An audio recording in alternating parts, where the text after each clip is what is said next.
Hi friends, मैं हूँ अनी और आज मैं मेरी जो नए नए गार्डनर दोस्त हैं उनके लिए एक छोटा सा वीडियो लेके आई हूँ। उनको मेरे कुछ नए गार्डनर दोस्त ने मुझे कहा है कि वो फर्टिलाइज़र कैसे इस्तेमाल करे, क्या करे, कौन से प्लांट में क्या फर्टिलाइज़र इस्तेमाल करे, ऑर्गेनिक करे या इनऑर्गेनिक करे या दोनों ही करे। उनको इन बातों से थोड़ी सी कन्फ्यूजन होता है। तो फिर उनके लिए मैं ये वीडियो मैं कोशिश कर रही हूँ वीडियो से कि उनको थोड़ा सा हेल्प हो जाए। तो फिर मैंने ये बनाया है। उम्मीद करती हूँ आप सबको थोड़ा सा यूज़फुल होगा आप सबको।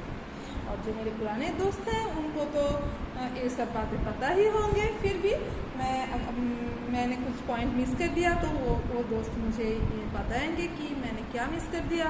और फिर उनको वो भी कमेंट करके इस वीडियो के नीचे वो भी ऐड कर सकते हैं। तो फिर मुझे बहुत अच्छा लगेगा और भी बहुत अच्छा लगेगा। मैं भी कुछ जान पाऊँगी और मेरे और भी जो दोस्त हैं उनको भी पता चलेगा। ठीक है, चलिए तो आज हम शुरू करते हैं। अभी चलिए पहले तो देखिए फर्टिलाइज़र आखिर है क्या, हम क्यों इस्तेमाल करें। पहले इसके लिए हमें सोचना पड़ेगा प्लांट को ग्रो करने के लिए, एक प्लांट को ग्रो करने के लिए क्या चाहिए। हमें पता है न्यूट्रिएंट्स के ऊपर हमारा ऑलरेडी एक चैनल पे एक वीडियो है।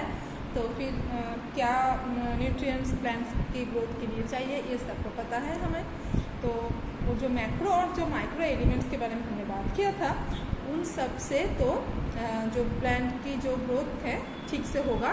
प्लांट पूरा अपना लाइफ साइकिल खुशी कंप्लीट कर लेगा, यानी कि उसके उसके फ्लावर बनेगा, फल बनेगा, सीड बनेगा और उससे नया प्लांट बनेगा।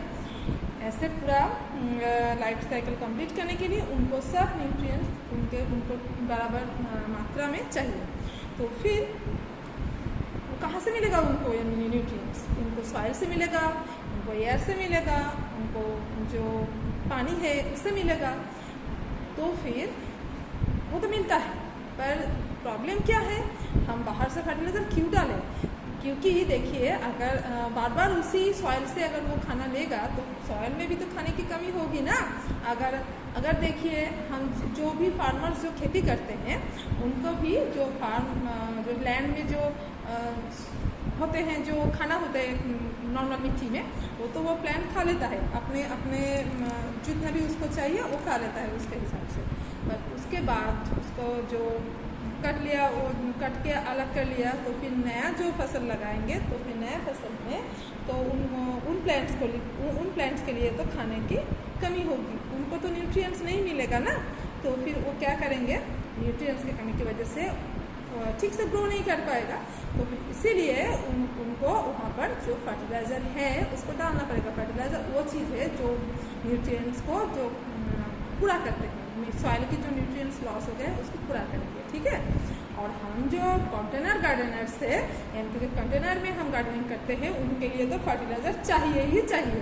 क्योंकि देखिए अगर हम थोड़ा सा इतना सा छोटा सा मिट्टी में छोटा सा पॉट में अगर हम प्लांट को ग्रो कर रहे हैं तो फिर वहाँ तो सॉइल में जितना न्यूट्रिएंट्स है वो तो प्लांट तो खा लेगा कुछ दिनों में। फिर उसके बाद उसका क्या होगा, उसके बाद वो कहाँ से खाना मिलेगा उसको तो मिलने की कोई गुंजाइश ही नहीं है। तो फिर उसमें तो फर्टिलाइज़र देना ही देना है। रेगुलर बेसिस पे हमें कंटिन्यूसली हमें फर्टिलाइज़र देना है। जो प्लांट जितना खाता है, यानी कि जो जितना पेटू है उनको उतना ज़्यादा खाना देना पड़ेगा। कुछ प्लांट है कम खाते हैं उनको कम देना पड़ेगा। ठीक है, अभी चलिए ये खाना और ये यानी कि ये फर्टिलाइज़र प्लांट्स के लिए कितना तरीके होते हैं, दोनों तरीके के होते हैं। एक है ऑर्गेनिक और दूसरा है इनऑर्गेनिक।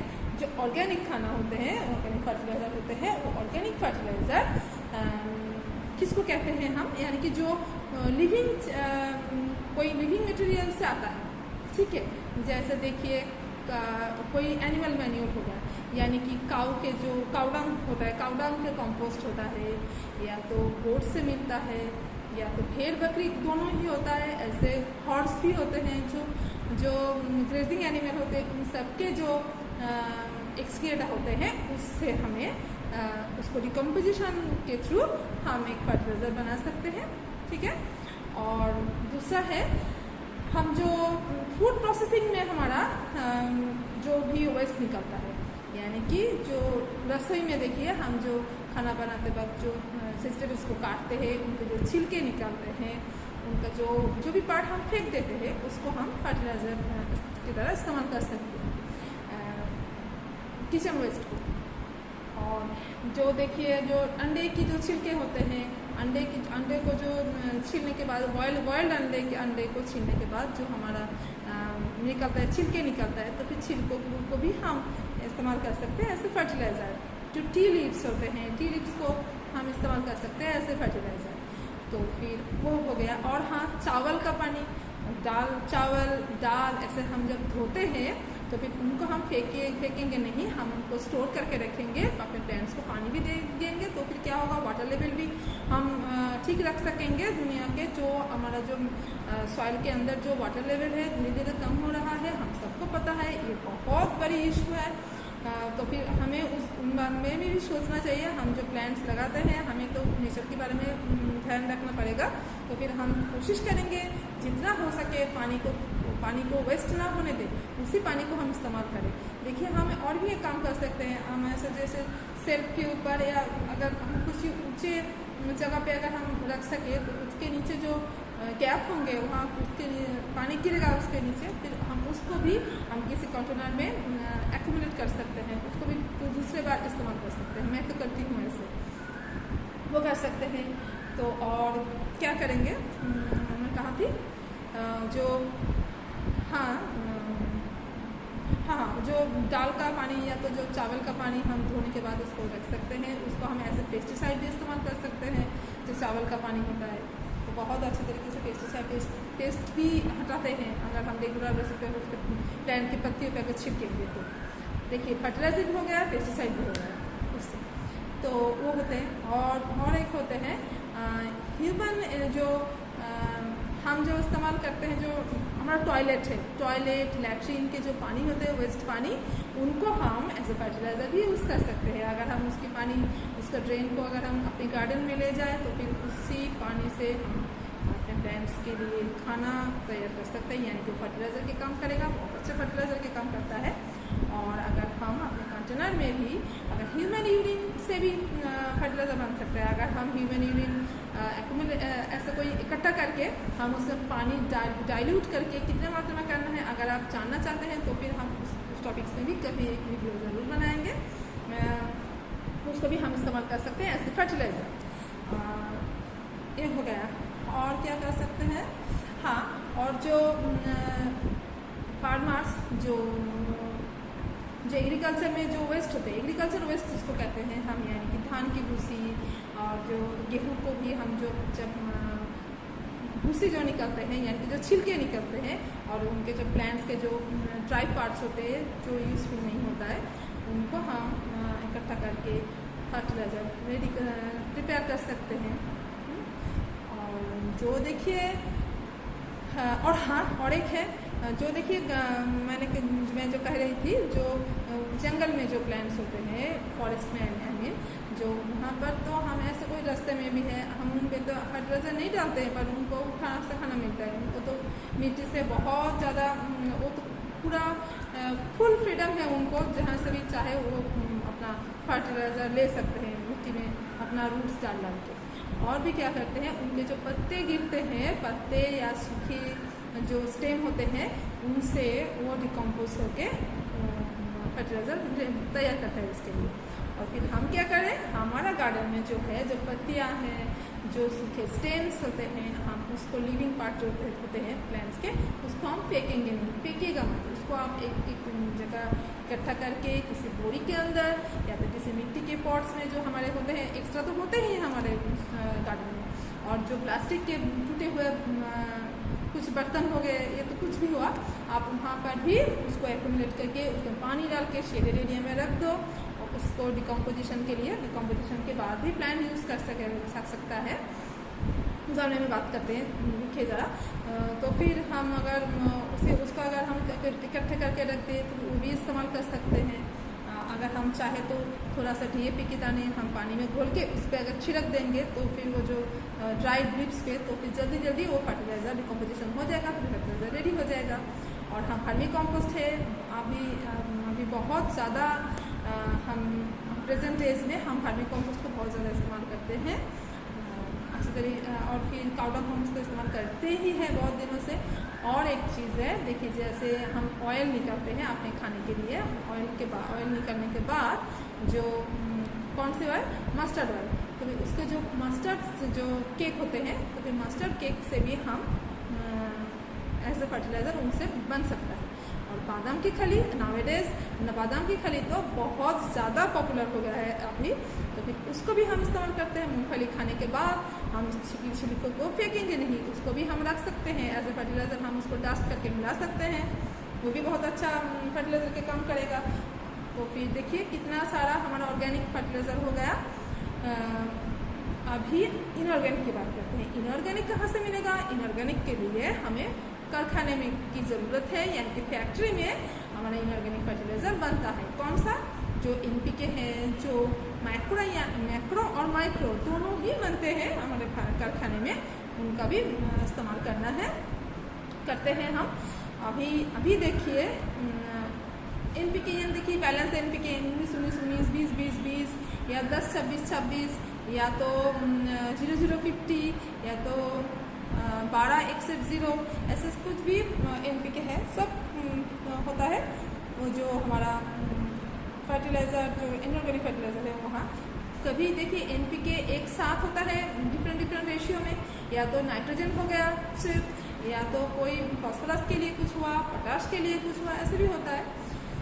तो फिर हम कारखाने में हमसे मिलता है, तो हमें देखिए जैसे प्लांट जब ग्रो करते हैं, नए लगाते हैं, तो फिर हमें जिस टाइम जिस एलिमेंट की हमें ज़रूरत होगी उसके लिए हम वैसे ही अगर फर्टिलाइज़र को बाई करके लाए तो फिर हमें और भी ज़्यादा आसानी होगी। इसलिए हमें तो इनऑर्गेनिक वो फैसिलिटी देता है, उतना वो उस हिसाब से वो यूज़फुल है और फिर जल्दी ग्रो करता है।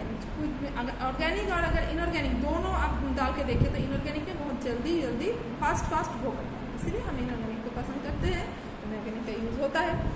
पर अभी देखिए हम किसका इस्तेमाल करें, ये हमारा अभी क्वेश्चन आएगा कि हमारे दिमाग में कि हम ऑर्गेनिक करें या इनऑर्गेनिक करें। तो इनऑर्गेनिक तो ज़्यादा फास्ट होता है, अच्छी बात है, पर देखिए दोनों का ही कुछ यूज़फुल है, टिप्स है, और दोनों का ही कुछ थोड़ा एडवांटेजेस और डिसएडवांटेजेस सब दोनों में ही है। देखिए कैसे ऑर्गेनिक को अगर हम इस्तेमाल करें तो फिर एडवांटेजेस के बारे में बात कर लें। अगर हम ऑर्गेनिक को इस्तेमाल करें तो फिर सॉइल की पोरोसिटी बढ़ता है, सॉइल की फर्टिलिटी बढ़ता है, सॉइल में जो गुड बैक्टीरिया, गुड माइक्रोब्स होते हैं उनके डेवलपमेंट के लिए हमें अगर हम ऑर्गेनिक करें तो फिर उसका डेवलपमेंट बहुत जल्दी होगा। पर इनऑर्गेनिक में वो नहीं होगा, इनऑर्गेनिक में उल्टा वो फ्रेंड माइक्रोब्स होते हैं वो मर जाता है, ये प्रॉब्लम होता है, ख़राब हो जाता है वो। और अगर हम ऑर्गेनिक करें तो देखिए बहुत चीप भी होगा, हमें खरीदने की ज़रूरत भी नहीं होगा, हम अपना जो खुद से बहुत सस्ते में मिलता है। और जो सबसे जो अच्छी बात है कि उससे हमें हमारा सॉइल अच्छा रहेगा, प्लांट की हेल्थ अच्छा रहेगा। अगर हम कोई सब्जी लगा रहे हैं तो उस सब्जी को हम खाने के लिए, हमें बॉडी में जाने के लिए इनऑर्गेनिक से ऑर्गेनिक ज़्यादा अच्छा रहेगा। अगर हम फ्लावर्स लगा रहे हैं ऐसे तो फिर इनऑर्गेनिक कोई बात नहीं है, चलता है। और अगर हम ऐसे करें, हम दोनों ही इस्तेमाल करना है हमें। आप ऑर्गेनिक को सॉइल में डाल दो और इनऑर्गेनिक को पत्तियों में स्प्रे कर सकते हो, वो अच्छा रहेगा, ज़्यादातर वही करते हैं सब। और जो इनऑर्गेनिक की फैसिलिटी तो मैंने आपको पहले बता ही दिया है कि वो बहुत फास्ट होता है उसका एक्शन। और जो डिसएडवांटेजेस है उनमें है सॉइल की फर्टिलिटी को कम कर देता है, ख़राब कर देता है। कैसे ख़राब कर देता है? देखिए प्लांट को, किसी भी प्लांट को ग्रो करने के लिए सॉइल की pH एक pH की जो लेवल है हर एक प्लांट के लिए हर एक टाइप का होता है। तो फिर अगर हम pH मीटर से pH को नाप के अगर इस्तेमाल करें, pH को पता करना पड़ेगा हमें पहले, pH के हिसाब से अगर हम फर्टिलाइज़र डालें तो कोई प्रॉब्लम नहीं, तो बहुत अच्छा ग्रो करेगा। पर अगर हम वो ना देखें, हम ऐसे ही डाल दें तो फिर वो नुकसान कर सकता है। pH लेवल अगर कोई डिस्टर्ब हो गया तो फिर प्लांट की ग्रोथ नहीं होगा। आप जितना भी खाना डालो, कुछ भी कर लो, प्लांट ग्रो नहीं करेगा, ऐसा हो सकता है। तो फिर देखना होगा कि उसका पीएच में कोई प्रॉब्लम है तो नहीं, पीएच में प्रॉब्लम होता है। कोई फर्टिलाइज़र ऐसे हमारा पीएच को डिस्टर्ब करेगा, कर सकता है। तो फिर देखिए कौन से फर्टिलाइज़र क्या करते हैं, हम बात करते हैं उसके बारे में। जो जैसे सोच लीजिए अमोनियम, जो अमोनियम सल्फेट होते हैं, अमोनियम सल्फेट्स सॉइल को एसिडिक बना देंगे। अगर कोई एसिडिक सॉइल है, उस प्लांट को शायद और एसिडिक नहीं चाहिए, अगर हमने अमोनियम सल्फेट डाल दिया तो फिर ज़्यादा एसिडिक हो गया, तो फिर प्लांट का ग्रोथ नहीं, रुक जाएगा, नहीं होगा प्लांट का ग्रोथ। और अगर कोई जो एल्कलाइन कोई फर्टिलाइज़र, जो फर्टिलाइज़र एल्कलाइन बनाते हैं, उनको अगर हम जैसे सोडियम नाइट्रेट है, उनको हम अगर यूज़ करें तो सॉइल एल्कलाइन हो जाएगा। तो फिर अगर एल्कलाइन होना, सॉइल जिस लेवल पे है, पीएच जिस लेवल पे है सॉइल का पीएच, अगर उस टाइम उसका एल्कलाइन होना प्लांट के लिए हानिकारक होगा तो फिर प्लांट का ग्रोथ रुक जाएगा, ये प्रॉब्लम हो जाएगा। इसीलिए हमें पीएच को भी मेज़र करके उसको डालना चाहिए। पीएच कैसे मेज़र करें, आप सोचेंगे कि पीएच कैसे मेज़र करें। पीएच कोई प्रॉब्लम की बात है ही नहीं, एक छोटा सा पीएच मीटर ले लीजिए और फिर मिट्टी में डाल के उसको देख लीजिए कि कितना पीएच है। हम उसका भी इस्तेमाल कभी दिखाएंगे, शायद हमने चैनल में एक बार कभी दिखाया भी था। अगर आप कहेंगे तो हम डिटेल्स में कभी दिखाएंगे, ठीक है। उस हिसाब से हम डाल सकते हैं। और क्या है, और कुछ भी शायद हमने भूला नहीं,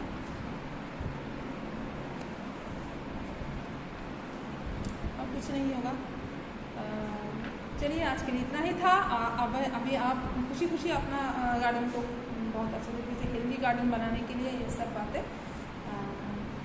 आप सोच विचार कीजिए, और फिर किससे क्या करेंगे, कैसे कैसे मिट्टी में डालेंगे, वो हर एक प्लांट के बारे में जब हम बात करेंगे ना, तब धीरे धीरे हम ज़रूर बताएंगे कि किस टाइम कैसे फर्टिलाइज़र डालना चाहिए। और आप इसके बाद हम एक नेक्स्ट वीडियो लाते हैं, इसमें हम एक ऑर्गेनिक सॉलिड फूड अपने प्लांट्स के लिए बना के रखने के लिए बनाएंगे, जिसको हम बना के रख सकते हैं, पूरा साल भर रख सकते हैं। तो उसके लिए थोड़ा सा डिकम्पोज करना पड़ेगा उसको। देखिए हर एक जो ऑर्गेनिक फर्टिलाइज़र के बारे में हमने बात किया है, उसको सबको डिकम्पोज करना है। डिकम्पोजिशन कौन करेगा? माइक्रोब्स करेगा। जो माइक्रोब्स उसको डिकम्पोज करके प्लांट को जो खाना लेना, प्लांट्स ऐसे ऑर्गेनिक फॉर्म में फुल खाना नहीं ले सकते, उसको पहले इनऑर्गेनिक फॉर्म में उसको तोड़ना पड़ेगा, फिर उस इनऑर्गेनिक फॉर्म को प्लांट एक्यूमुलेट कर सकता है। उसके बाद उसका ग्रोथ वो जो न्यूट्रिएंट्स को ले पाएगा। तो इसीलिए हमें जो गर्मी का टाइम है, उस टाइम अगर हम सॉइल में डालें, सॉइल में अगर हम जो फर्टिलाइज़र होने के लिए जो हम चीज़ बनाए, होममेड फर्टिलाइज़र जब हम बनाते हैं, वो गर्मियों का सीज़न बहुत अच्छा रहता है, क्योंकि गर्मियों में माइक्रोब्स ज़्यादा एक्टिव रहते हैं, और सर्दियों के टाइम वो माइक्रोब्स एक्टिव नहीं रहते हैं, उनको थोड़ा सा धीरे धीरे उसका ग्रो होता है। तो फिर अगर हम सॉइल में जैसे सोचिए कि हमारा बहुत अच्छे तरीके से डिकम्पोजिशन नहीं हुआ है, हम सॉइल को भी रेडी कर सकते हैं पहले, प्लांट लगाने के पहले। समझ लीजिए 1 मंथ पहले आप सॉइल के साथ वो फर्टिलाइज़र को मिला के पानी डाल के किसी शेडेड एरिया में अगर आप रख दो, तो फिर बहुत अच्छे तरीके से सॉइल बन सकता है, जिससे प्लांट आप उसके बाद लगा सकते हैं। उसमें फर्टिलाइज़र डिकम्पोजिशन हो जाएगा, माइक्रोब्स डिकम्पोज कर देंगे। डिकम्पोजिशन के लिए जो वाटर है, मॉइस्चराइजर भी चाहिए और हीट भी चाहिए, ये दोनों बात का हमें ख्याल रखना पड़ेगा, इसका भी हो सकता है। और हम जब बनाएंगे तो आपको सबके साथ ज़रूर शेयर करेंगे। कुछ तो मैंने शेयर कर भी दिया है और भी आगे करेंगे। हम नेक्स्ट वीडियो में ज़रूर एक सॉलिड जो ऑर्गेनिक फूड बनाएंगे, उसके वीडियो हम बनाते हैं जब बहुत जल्दी, शायद काली बनाएंगे। तब तक के लिए बाय बाय। अगर आपको मेरा जो वीडियोज़ है आपको अच्छे लगते हैं, आपको अगर लगता है कि यूज़फुल है आपके लिए, तो प्लीज़ एक लाइक कर दीजिएगा। अगर आप नए हैं, अगर आपको हमारा चैनल अच्छा लगा तो फिर सब्सक्राइब कर दीजिएगा और एक कमेंट भी ज़रूर करना, ठीक है। और आपके जो गार्डनर दोस्त हैं, आपको लगता है कि उनके लिए भी काम आएगा ये वीडियो, तो ज़रूर उसके साथ भी शेयर कर दीजिएगा। Bye bye friends.